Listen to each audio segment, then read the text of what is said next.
Hello, I'm Carrie Gard, and welcome to Tea Time with Tech Marketing Leaders.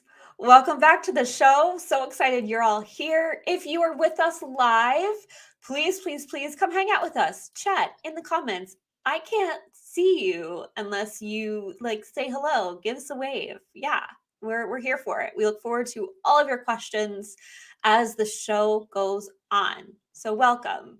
I'm so excited for the show. Today I have Alex Titze with me. Alex, hello. Hey, good afternoon. Good afternoon. Yes.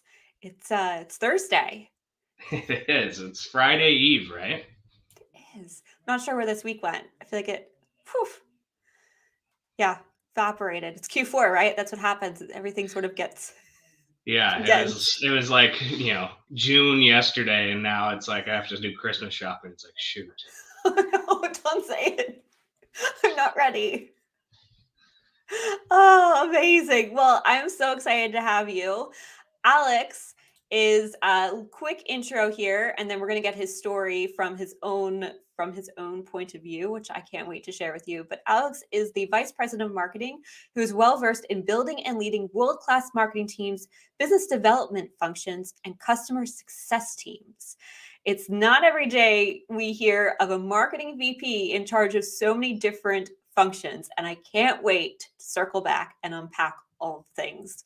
But before we get there, Alex, you tell us what's your story? How did you get to this wonderful place of supporting all of these great functions? Yeah. So I think in terms of what I've learned in the marketing world is not a lot of people take the journey that I did, and starting in sales and then migrating at some point into marketing. Most people are like, "Huh? Did you become allergic to money? Did you want to interact with customers less?"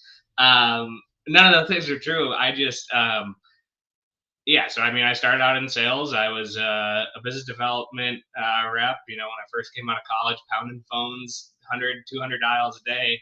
Got really sick of that. So, really worked hard to get promoted into an account executive position and kind of moved through from there.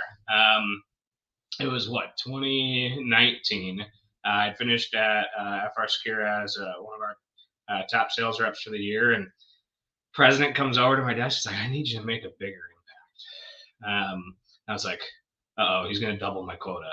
Um, he's like, what do you think about marketing? And I was like, yeah, I mean, I love our marketing team. They're awesome. It's like, what would you think about leading that? And I was like, okay, well, I'm not technical. Like, I'm not a writer. Um, I have absolutely no graphic design skills. So I don't really know what you want me to do here. And he's like, I just want you to get everybody on the same page and make sure that all of the efforts that we're doing from a marketing standpoint align with where we're going as a company. I was like, all right, well, I can handle that. And the first couple of months, man, it was trying. I was, trying to convince.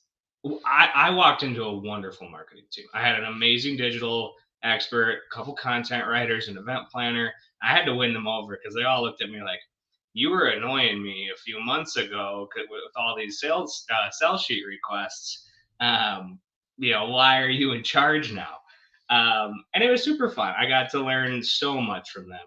Um, but where I added the experience and where I think I kind of started to bring everything together was actually having talked to the customers like face to face, knowing how they buy, knowing why they don't buy, and not just from like a market research or an indirect fashion, but like actually hearing it myself and being able to apply that. So that's where I think, yeah, I started to make some headway, and then over time I've just learned lots more, and started to be somewhat you know on the execution side of marketing too, not just like, hey, can you do this? Yes, it's hard to not I learned by doing, so I appreciate that you sort of got to get your hands dirty to figure it out before you can actually tell somebody what you need. It's hard to tell somebody what you need when you yourself haven't really sat in it and done it. At least from Absolutely. my Yeah. experience. So I totally. Totally relate. Before we unpack this, because this is what I want to understand and what I want to help folks understand, both on the sales and marketing side, is that bridge that you've created. Um, and I'm really looking forward to getting to that conversation. We Before we do though, we're all human and life is hard, and we're in Q4 as we mentioned, which makes it even harder for some reason. What's one challenge you're currently having? What's hard right now, maybe in your way, making it feel like you're pushing a boulder a little more uphill than you would like? I think it's the constant desire to like innovate and improve and like be future looking. But at the end of the year, you're like, but I need to get everything in. Like everything has to be in by December. So how do we make things move quick?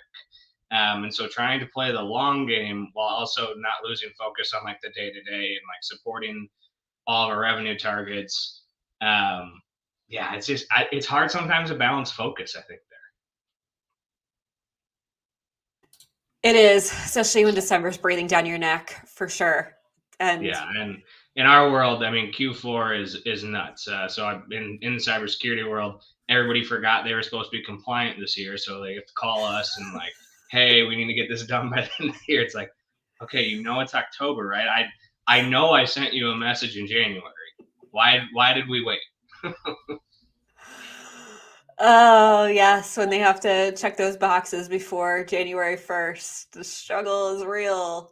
It's like, yeah, I totally get it. Q4 is nuts and it just goes by so quickly. So, and that balance, you're right. I feel like you are not alone in struggling with wanting to be, put some seeds down towards those long-term gains, especially now with the sales cycles being longer, with more channels having to be activated, surrounding your audience more effectively, and having to plant those seeds as early as humanly possible, but then at the same time figuring out where that low-hanging fruit is and capturing that and not losing it, moving on it quickly.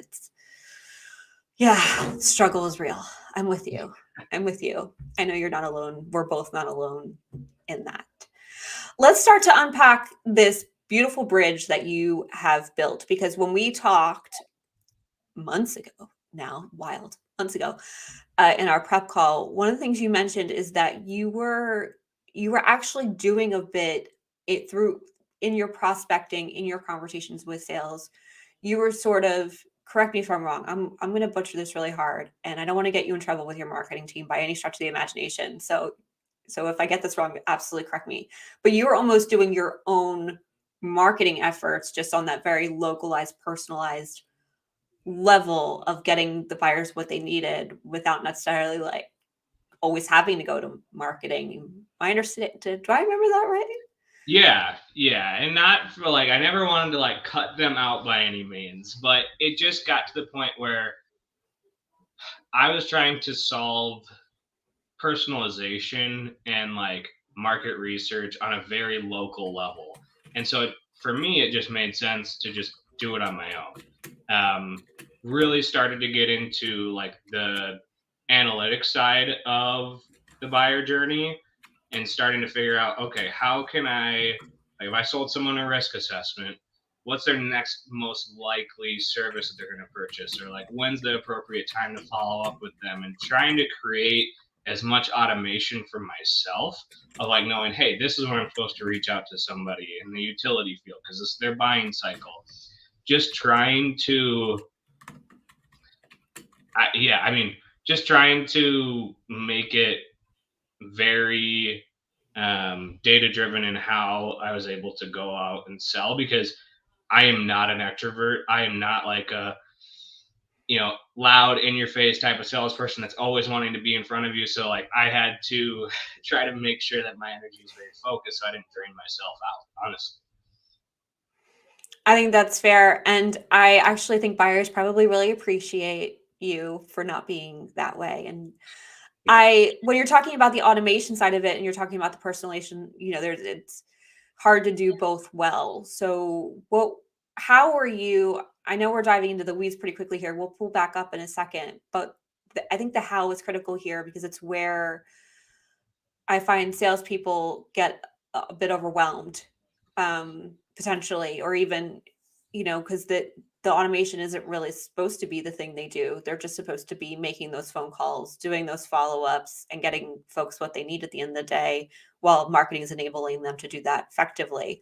So what was it, a spreadsheet that you just sort of had listed of all the people you need to follow up with when? Did you have a like an Asana or a Monday where you sort of put in tasks that repeated on certain days? Like, what was sort of your process of reminding you of who those folks were and when to follow up with them? Was it in Salesforce? What was the Yeah, I used HubSpot.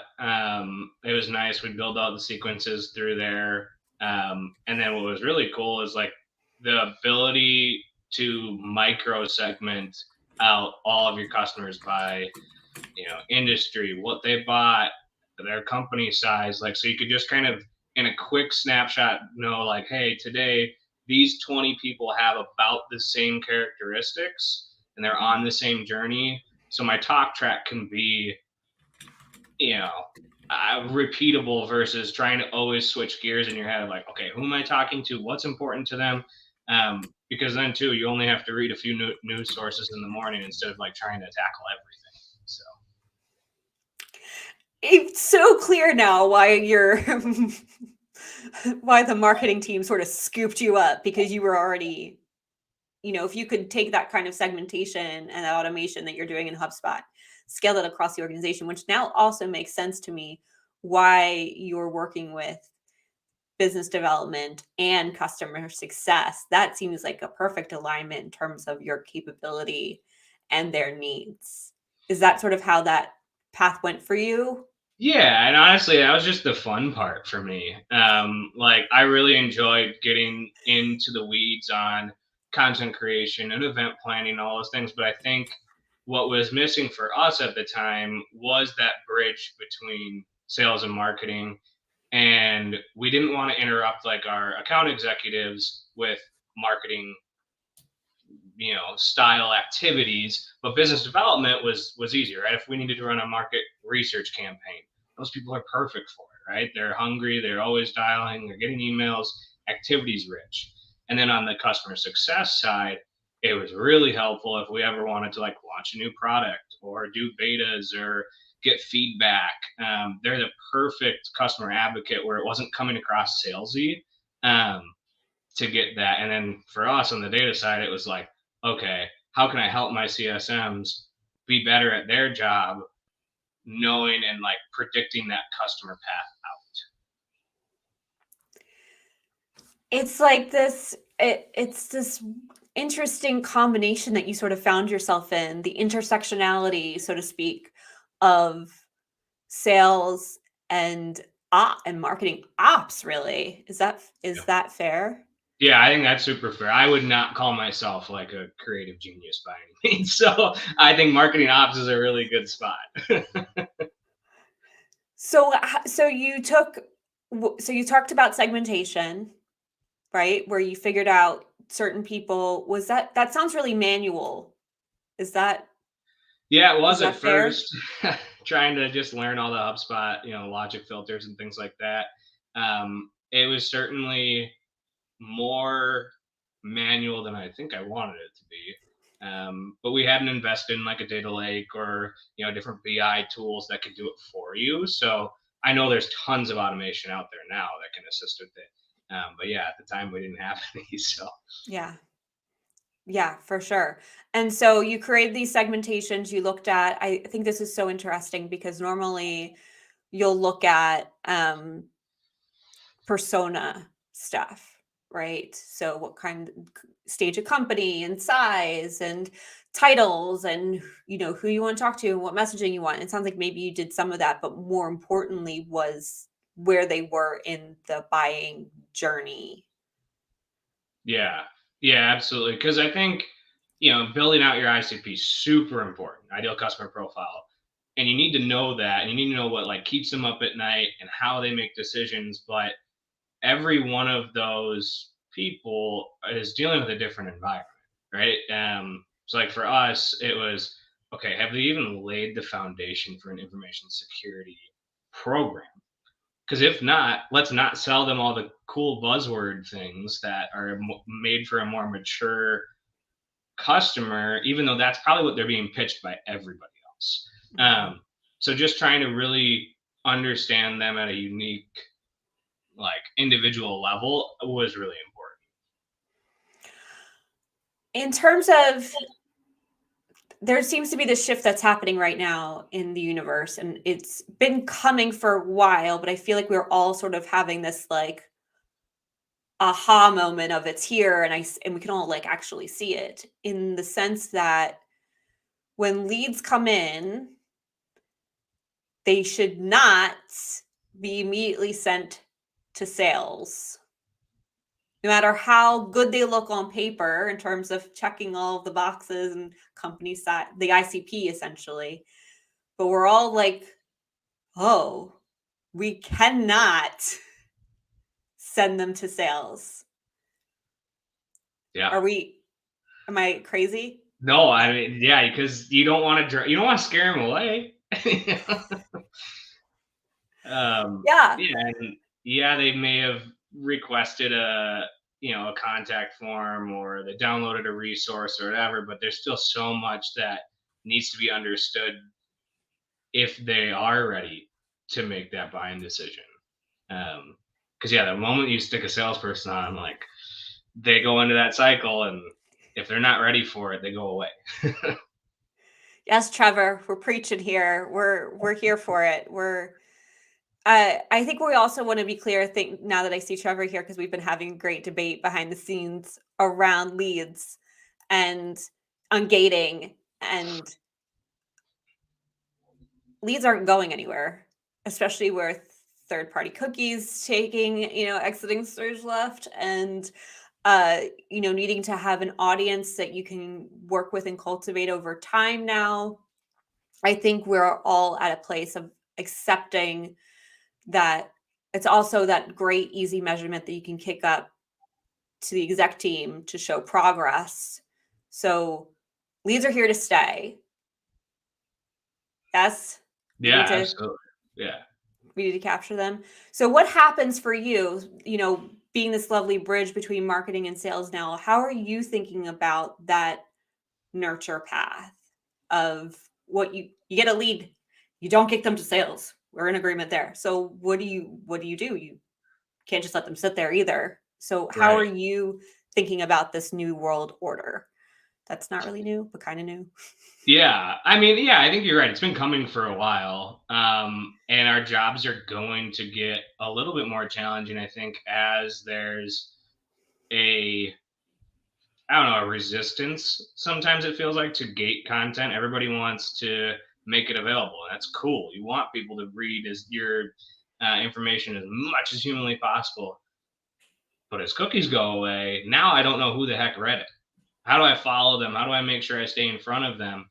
Um, And so you go back to, okay, well, do I gate the content? And then what do I do? Right. So, okay, so now I've identified who they maybe are. Um, Now, what campaign or what messaging do I need to put them in so that I can start to warm them up a little bit more? How can I have that credibility and validation um, around my company and our brand to know that when somebody does finally contact them, that it's not just to sell them something? How can they feel like we're going to add value to their life? And educate, Yeah, right? absolutely. So let's talk about content for a second, because it's really like the centerfold of any business really in terms of success, and we're talking about gating versus ungating. So in your experience of still needing to gate and know who people are, what kind of content are you gating? Are you gating everything? Are you being selective? Are you putting more out on blogs but then longer form behind a form? What's sort of your thinking and process with your team? Yeah. I mean, for where we are as an organization, I just want all the eyes possible. So I don't gate almost anything. We'll do like an annual write up that will gate for the first couple of months of its existence, but then, you know, the timeliness of that starts to dwindle, and so it's like, okay, well, let's just get it out there for all to see. So yeah, I've always leaned more on the don't gate it and hope to God that karma works its way back towards you, and you're like, if I gave them a really good resource, they'll want to buy from me. That's not always true, but you can hope for it. um, yeah, it's a tricky balance though. Yeah. So do you finally how do you capture that lead then? Is it not content? Is it a demo? Is it a contact sales? What's that final like next step? Yeah, I mean, it can be, if it's on one of our like, more product driven opportunities, definitely trying to get them into a demo, get them to start interacting, maybe do a proof of concept. Um, Otherwise, yeah, it's starting to book time with one of our SMEs along with a sales rep, but really trying to promote the value of like, you get to pick somebody's brain who's an expert in what you're looking for Hmm. as the main source of content, but then to the side we have a salesperson that's going to follow up with you. Like, after we give you all the good advice, how do we start to implement it? We do something similar. We have our second call is a strategist call. So we sort of do like a quick chem call of wanting to just understand the lay of the land of where you are and what your needs are. So we bring the right people to the table. And then we'll do an hour session with one of our subject matter experts to really like understand, ask questions. Sometimes we just say, we're not for you. Here's all these ideas. Like you got this. Off you go. Right. Like square peg round hole sort of scenario. And so there is like major power in your people and Yeah, getting them in front of absolutely. customers. I love that. How do your SMEs feel about that? Do you have like a special team that's just dedicated to that, or do you pull people off of product to like come have a conversation? Yeah, so depends on the day and how caffeinated they might be. But we have a really awesome team. It does become a challenge though, like especially like as we hit the end of the year where they have tons of billable work. It's like, okay, how much time can we have them spend talking to someone that may or may not lead to revenue? Um, while we want to help everybody in the world, we got to keep the lights on. We got to get people paid. So it's striking that unique balance. But we're blessed from an engineering side that most of our engineers also have an MBA. So they're not just like tech folks. They actually like to talk about business and the implications of that. Um, I've not had that anywhere else, so it's a really That's nice amazing. superpower to Yeah. have here. But yeah, no, that we have extroverted engineers, which I have not usually come across. So It's really unusual. Yeah, that's a wonderful, unusual combination. It sounds like you have it in spades. So rock on and way to use that to your um, company's collective advantage. I think that's amazing. Uh, in terms of what you're measuring, then, so if you're not really gating, you're letting them tell you, the customer tell you when they're essentially ready to talk to an SME and a salesperson, which I think is definitely a way to go. If you're, I mean, but you got to be attributing the success somewhere. So, what is that for you all? How do you know you're doing okay? yeah, I mean, for us, we, have kind of started to narrow down like, here's the minimum number of people that we need to actually book a time with that SME, knowing the conversion percentage beyond that. So then, because we're not gating, we know that we just need X amount of unique visitors each month from, 3 to 4 different channels that it will, and it's at least been consistent in the last 3 months. I can't tell you if it's going to continue to be, but we know if we get, let's just say, 6,000 people to visit our site this month, we know 30 to 40 of them will convert into some sort of contact request. And then from there, we know, okay, maybe 5 to 10 of those will end up a customer 90 days from now. So That's it's, clear. oh yeah, I mean but I can tell you this, we don't always know what that like the value of that visitor is going to be ahead of time. Um Right. because we do so many different services, some are for sure more valuable than others in terms of revenue. So it's like, how do you start to de-identify or identify that right customer that's going to give you the maximum revenue? We're still working. Let's jump to top of funnel real quick because, and not real quick. We're gonna sit here for a second. I don't want to lie to you all. We've been sitting in like the bottom of the funnel, the functionality of like how people come in and convert. Because I think it's important to understand that piece before we talk about then how you activate the top of the funnel. So I would imagine, and you tell me in terms of your experience, but I would imagine if you were to gate everything, it would be a very different strategy up top of funnel Totally. if you right. So what's your strategy top of funnel then if you're trying very hard to not gate and just have as many eyeballs as possible? Yeah, so we're really active on blogs, social. We try to publish a ton of like free tools so like people can go and download an instant response plan or stuff that they can take home with them. Um, Outside of that, a ton of in-person events. Like I feel kind of old school in that way that we're out shaking a lot of people's hands still in like a post-COVID world. You're like, I don't know about that. But yeah, I mean, just anything to generate awareness on the brand. Um, and that's always hard to attribute that spend back to like, did it work? Did those people come from that event? I don't know. Sometimes.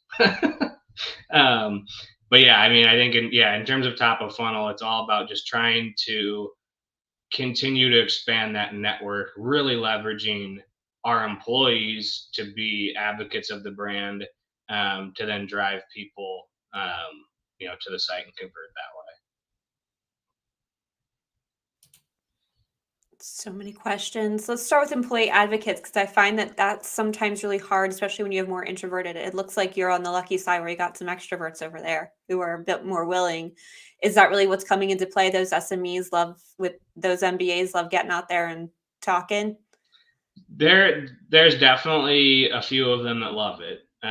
We do have some that like hate social media to its core. They think it's evil. Um, which I guess in their line of work, they see the repercussions of people getting spoofed and things like that. So I get it.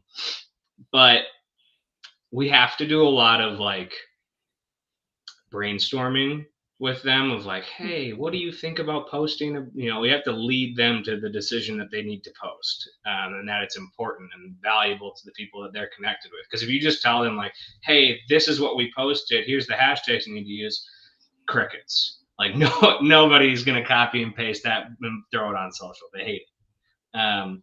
So for us, it's been really trying to activate what's important to our own employees and treating them almost like customers from a marketing standpoint, of like, okay, what are they passionate about? What would they be willing to share? Because they have the best content. It's in their head.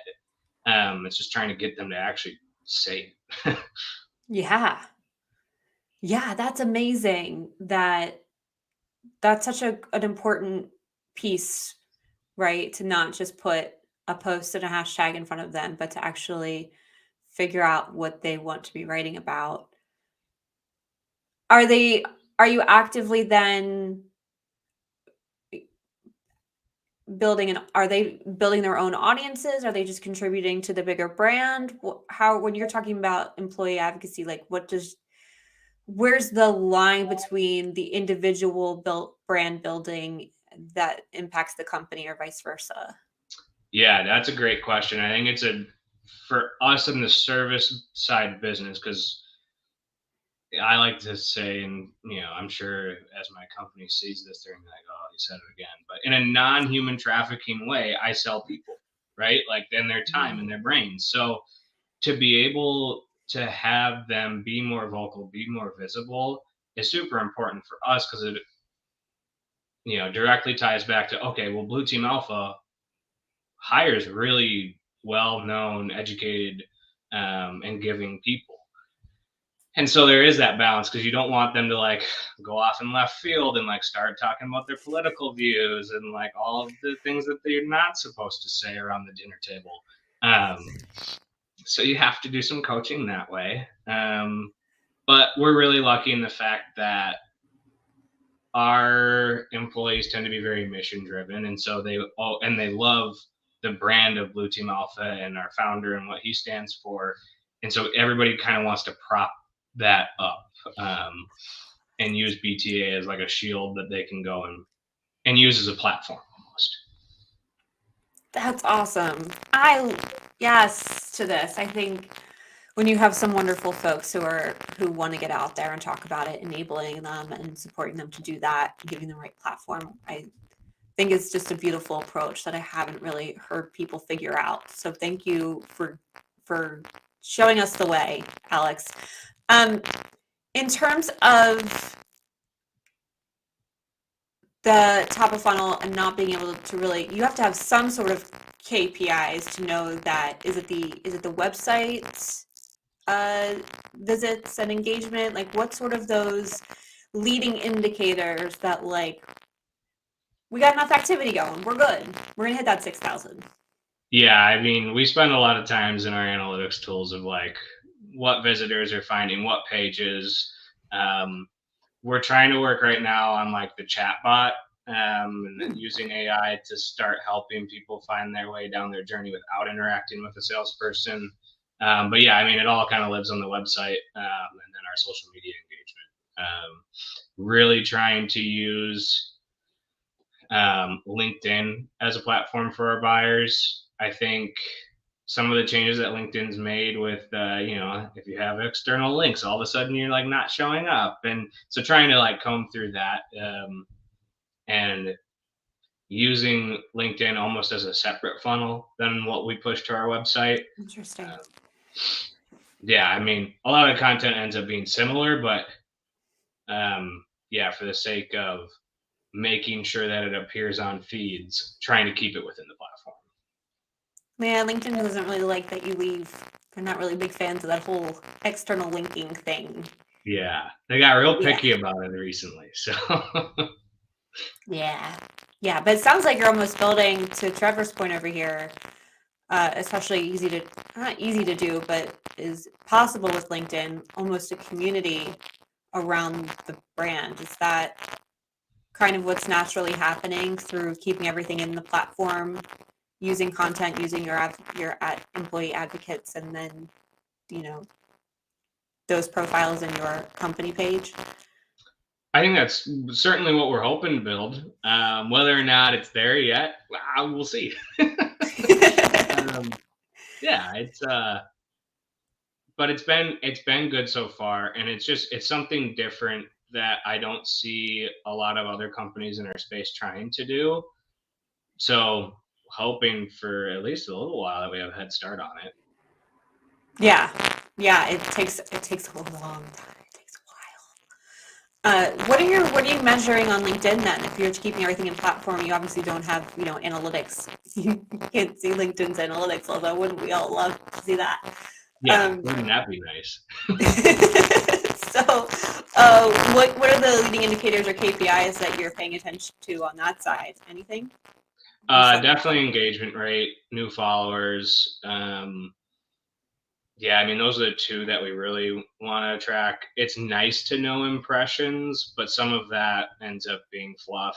Um, so, really tracking engagement rate is the piece of content that we're producing being shared by people other than our employees. Because again, going back to that advocacy, it's nice, but sometimes it can inflate your numbers where it's just like Mhm. you're selling to yourself internally. Like, is it actually making a difference out in the market?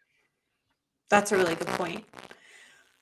In terms of the content you're sharing on LinkedIn, is it different than what you're sharing elsewhere, or is it? You mentioned having some tools that you have on your website. Do you bring those over to LinkedIn? Are you doing any sort, like, what content are you leaning into from a LinkedIn standpoint? Yeah, it's more tips and tricks, shorter form content, and then reserving kind of the longer form tools um, for the website. So yeah, just trying to make it more snack sized. We're working on getting more video content out there, because as you guys have seen, it doesn't have to be overproduced anymore either. Like it doesn't have to be in a And studio that's what we're and doing right now. yeah, it's awesome. I follow this old sales leader that walks down his block every day and like just does a selfie and like gets thousands of followers and it's amazing. So it's like, okay, well, why can't we do that? I'm sure our CEO takes a walk once a week, so like let's just get him on camera. And your SMEs too, right? Like if you could just do little interviews like this and showcase them too. It's amazing. Going on to LinkedIn Live for me like tripled my podcast numbers. It's been wild. It's and with StreamYard, I use StreamYard, and you can and I think the other tools do this too. Restream I think does this too, where like I had somebody on my show on Tuesday on my founder show, and she broadcasted it out to her audience, so it got like this double whammy. And not that I could see her data because it's on her audience and her that's hers, but I could see the comments and the likes and the engagement, which was way higher over there than on my stuff because it's her audience of people who are already following her, right? So the power of that too, that you just don't account for when you're like, I'm just gonna go live and see what happens. Yeah, absolutely. Yeah, extending your network through other people is, I mean, it's every marketer's dream. If I can get free new visitors like all day long, that's the magic. It is, and I do think LinkedIn does that well. So hats off to you for looking at video. I think it's incredibly powerful. What other channels? You talked about LinkedIn. You talked about the website. How else are you driving to the website? What other channels have you activated? It's so mind-boggling to me that if you're not gating and it's so hard to measure down funnel without that, like are you spending money in media or are you being really focused and more intentional on the organic side considering? Right now it's all organic. We don't spend anything on ads or um, like promotions, things like that. Um, we will at some point, because it does allow, like, once you've built your base and you are ranking organically, then you can start to add gas to that fire. But at least from my point of view, until you have a fire that's actually going, it does you no good to spend a bunch of money on something that probably isn't going to work, and is super competitive. So, yeah, in terms of ads, we don't do anything there. We're trying to build out more of like a Twitter following, but that's a whole different persona that's on Twitter, right? It's usually not a C-suite level person. It's more of our technical champion versus potentially a buyer. So we're trying to do threat feeds and like live updates, that kind of stuff. So much different content going on there, and then starting to stand up YouTube as well. I mean, it's the second largest search engine. Might as well make use of it. So Absolutely. Especially if you're going to lean into video, why not syndicate it, right? It's easy to do, especially with YouTube. So easy to do. I love the organic approach. I'm a believer. In terms of, are you looking at, in, not Instagram, maybe Instagram, Threads and Instagram and TikTok and all those fancy visual platforms that are terrifying, but also like kind of taking off and we don't always know what to do with it. yeah, It's B2B. I mean, at my last organization, I think the only person that liked our link or our Instagram stuff was my mom. So like that wasn't really good. It's like, thanks mom for your support, but that's not what we're looking for here. Um, you're not gonna buy anything from me. Um, so I don't know. The Instagram is like, I think you kind of have to have it because you're supposed to. We don't really use it very much. Um, we've debated TikTok, but like going back to, they're stealing all of our data and it's not hosted in the United States. Our SMEs aren't exactly thrilled to be putting content on there. That's a fair point, Yeah. especially as a cyber company. Yeah. Yeah, but I've heard great success stories for companies that do B2B sales using TikTok. I am not a user of the platform myself, so it's hard for me to like be able to dive in and know like what to promote and how to best interact with an audience there. But I'm sure I'll hire somebody younger than me who is a TikTok expert. They get paid a lot of money now. Like I saw a posting for a TikTok expert for, I want to say it was like Meta, one of the other like big brands, and it was like $300,000 starting salary. It's like, dang, I should have learned that. But it's all good. That's yeah, it is wild how if for some companies on the B2B side, maybe not in cyber, because I think that's fair, are um, having great success with TikTok because it's where buyers are, and it's a great place to educate, especially if you're doing those um, short clippy videos already. But I totally appreciate that there's a great debate right now on whether it's going to be banned or not. So taking a pause until the government sees what needs to happen there. Probably a good idea. Yeah. I do find Threads interesting. I hear good things about that, so I'm thinking about dabbling there because the algorithms haven't kicked in yet, and so there's it's a little bit easier to see the people you're actually following and the content they're producing versus these other like LinkedIn. I follow so many people and they're producing content, and I don't unless I literally go to their profile and look at their latest posts. I don't see it all the time. It's so frustrating. So it sounds like Threads is a blessing that way. So I'm interested in dabbling. But I think this is a really beautiful orchestration you have of tightening up the bottom of the funnel in that automation piece, in that sales piece, not contacting anybody or even asking for a lead until somebody is raising their hand and saying, yes, I want to talk to an SME or salesperson, put me in touch. And then it sounds like you're segmenting based off of where they are and intent of what they bought or what they're looking to buy, and then doing some beautiful personalization automation through HubSpot, all the way down from BD up into customer success. Man, those BD and customer success seasons love this.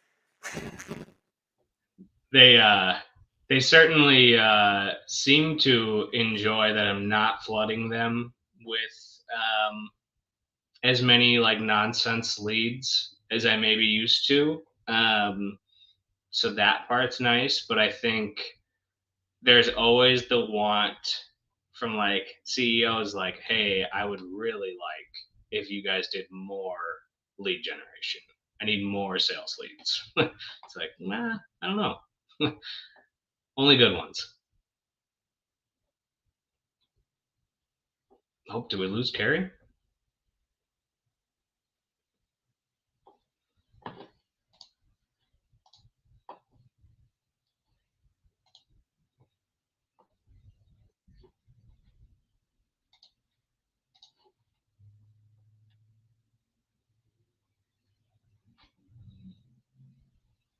Well, technology.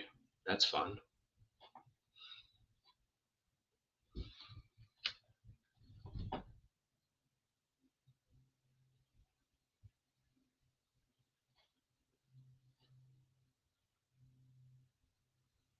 Oh, looks like she's just trying to join back. Sorry, everybody.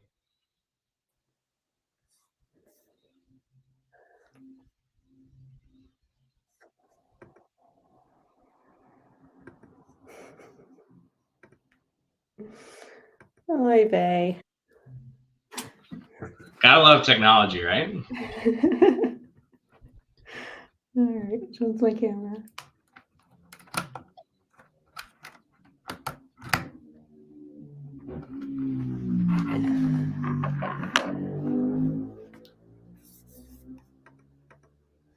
Nope.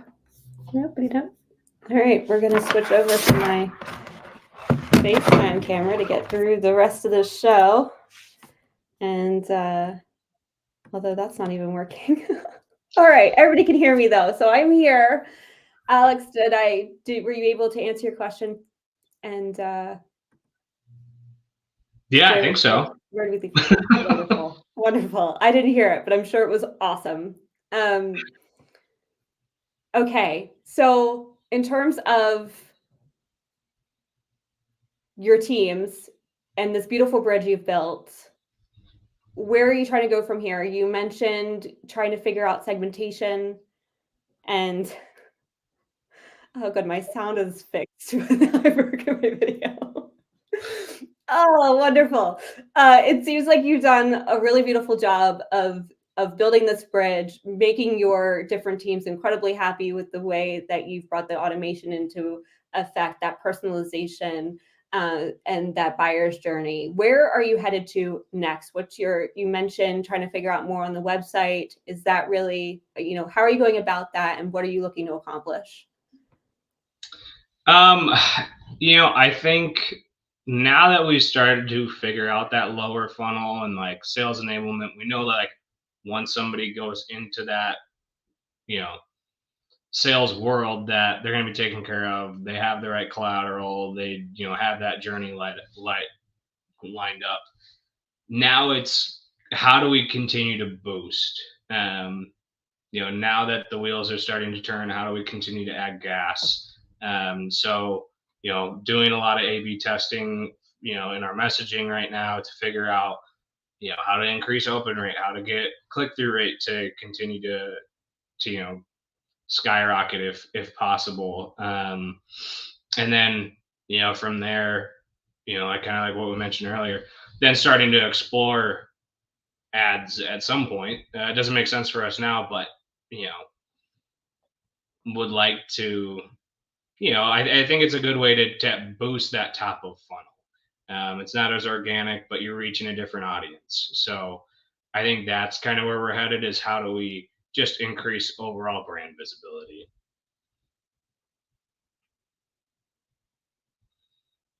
Oh, you're muted. I think the beautiful thing about LinkedIn is that you can, especially from a business audience, um, really be able to meet a ton of people where they are, but not everybody uses LinkedIn or isn't as active on it. I find that sometimes I get messages from people I connected with, months ago that are finally responding to my message um, of asking to be on the podcast or just saying hello. Like I'm not even doing anything um, salesy because that's not what I'm about when I'm on LinkedIn. It's not my role. So so I do think, you know, waiting for that ceiling is super smart, looking at that organic, looking at LinkedIn that way, and then figuring out where to go next. And I love that you're talking about segmentation on your website too. I think that's incredibly thoughtful of how do you learn that now before you start spending money later. So, yes. Oh my gosh. I hope everybody was taking notes because this was fantastic. I mean, it's been the never ending roulette of gating and ungating. And like, if you ungate, then what do you do? And how do you measure success? And I think this is a really lovely example of how to tie it all together, where to really care about those metrics, what metrics to care about when, and then how you wire up that HubSpot to really kick in for you in the long run. So thank you for spilling the tea here, Alex. I appreciate you. No, well, it's an ever evolving journey, and I am thankful to be around a lot of really smart people. So I will not take credit for most of the thoughts that come into my brain. I learn a lot from my surroundings. So Yeah, I mean, what an amazing leap you made. So I'm sure that when you had to walk into that marketing team, it was very much of like you mentioned earlier, it's that time to learn. And it sounds like you took it all in. So hats off to you, sir. I want to end on my what I love to call my people first question because you're more than a marketer. What in the last few years, in the changing of all of the things, post-COVID world that we live in, um, have you picked up any new hobbies or traveled to anywhere new? Have you experienced something that maybe you wouldn't have given the lockdowns and the COVID and all of like the half glass full sort of feeling of it all? yeah. Well, my wife and I, we were lucky enough to have a COVID baby. So that certainly was unique. We had to spend a lot of time together that way. Family couldn't visit, things like that. And so I think in the evolution of that and being able to work remotely now so much easier, I just spend so much more time with my family, which is super, super cool. Yeah, I love it. I mean, just before we got on here, my little son Hank comes running in there. Gives me his little head bonk before he goes up and takes his nap. And it's unfortunate that it took a pandemic for all of us to realize that flexibility is important, that you can do your job from almost wherever. Um, but super thankful, I guess, that that happened, because yeah, I mean, family time would be super super different if I was in an office, 5 days a week. And hats off to the parents and families that do have to be in an office full time. But I certainly can't imagine a world where I don't get to do this. So Yes, I totally agree. We were remote before remote was a thing. And so it's just another day at the office for us. But it's so nice that more people get to really get the benefits of working from home, especially when you have kids. I have 2 8-year-olds, so yes to that. I wouldn't trade it for the world of the extra time I've gotten with them, and I'm so grateful for it. So, Alex, thank you so much. This was amazing. Where can people find you? I mean, they can find me on LinkedIn, things like that. I try to be everywhere all at once, because that's what we're supposed to do as marketers, right? You won't find me Indeed. on Instagram, though. Sorry. Thank you so much. And thank you to our listeners. If you like this episode, please like, subscribe, and share. This episode is brought to you by MKG Marketing, the digital marketing agency that helps B2B complex brands get found via transparent digital ads. So it's by me, Carrie Gard, CEO and co-founder of MKG Marketing. And if you want to be a guest, come find me, DM me, let's hang out. And I will have better tech next time, I promise. Thank you all so much. Alex, thank you. Thank you.